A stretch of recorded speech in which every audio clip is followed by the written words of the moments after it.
Hello hi, मी कल्पना तिडके. कल्पना तिडके या रेसिपीमध्ये मी आपलं स्वागत करत आहे.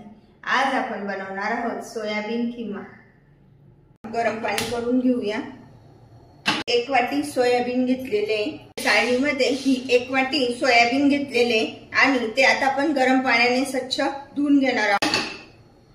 त्यामध्ये टाकून घेत आहे साधारण 2 चमचे तेल. तेल तापलंय तर त्यामध्ये टाकून घेऊया पाव चमचा मोहरी, चमचा जिरे, 1 हिरव्या मिरचीचा तुकडा, मोठी हिरव्या मिरची घेतलेली,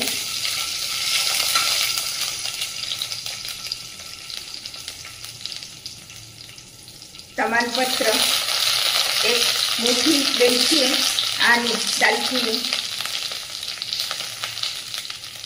थोडीशी कढीपत्त्याची पाने, आलं आणि लसूण ठेचून घेतलेला, टाकून घेत आहे चिमूटभर हिंग. हे मोठे 2 कांदे घेतलेले आहे. आता कांदा चांगला परतून घ्यायचा आहे व्यवस्थित. त्यामध्ये टाकून घेत आहे अर्धा चमचा मीठ. परततोय तोपर्यंत हे सोयाबीन जे धुवून घेतले ते आता मिक्सरला बारीक करून घेणार आहोत. अशा पद्धतीने व्यवस्थित बारीक करून घ्यायचे. पद्धतीने हे सोयाबीन व्यवस्थित असे बारीक करून घेतलेले आहे. असं परतलेलं आहे.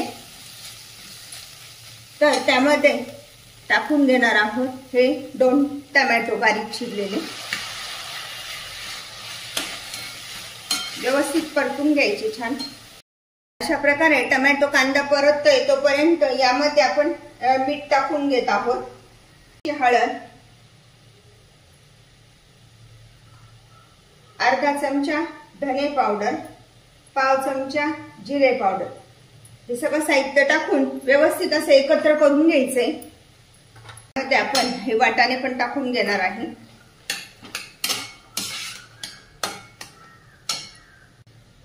पाव चमचा हळद. व्यवस्थित परतून घ्यायचे सगळं साहित्य. त्यानंतर 1 चमचा लाल तिखट, 1 चमचा गरम मसाला. आता आपण हे सगळं साहित्य छान असं परतून घ्यायचंय. हे ताजं लावलेलं दही आहे तर ते टाकून घेत आहे. साधारण हे 2 चमचे मी दही घेतलेलं आहे आणि व्यवस्थित एकत्र करून घेऊया. गॅस बंद केलाय. म्हणजे आपलं हे दही जे टाकतो आपण तर ते फाटत नाही.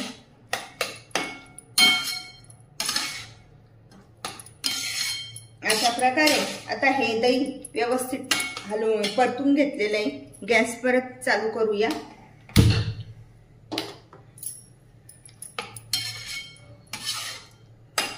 आणि आपण हे जे एकत्र केलेला जो सोया आहे तर तो त्यामध्ये आता मी टाकून घेत आहे. ते एकत्र करते तोपर्यंत दुसरीकडे आपण गरम पाणी तापत ठेवूया. व्यवस्थित परतलं गेलंय तर त्यामध्ये अर्धा चमचा साखर टाकून घेत आहे. जास्त नाही टाकायची, थोडीशी टाकायची चवीपुरती. परतलं गेलंय तर त्यामध्ये साधारण 1 कप आपण गरम पाणी टाकून घेणार आहोत.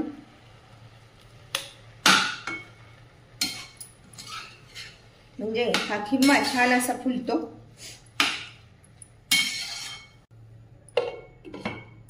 बघूया झालाय की नाही खिमा ते.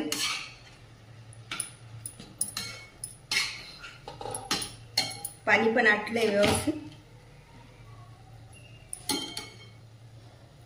आणि व्यवस्थित शिजलाय. टाकून घेणार आहोत. त्यामध्ये टाकून घेत आहे 1 चमचा तूप.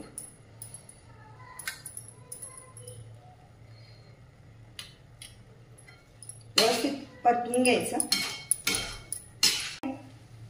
बारीक चिरलेली कोथिंबीर टाकून घेत आहे आणि आपला हा सोयाबीन खिमा खाण्यासाठी तयार आहे. आता आपण बटर टाकून घेऊया. तळलं गेलंय तर अशा पद्धतीने आपण हे पावत्यावर गरम करून घेऊया. बनवा सोयाबीन खिमा.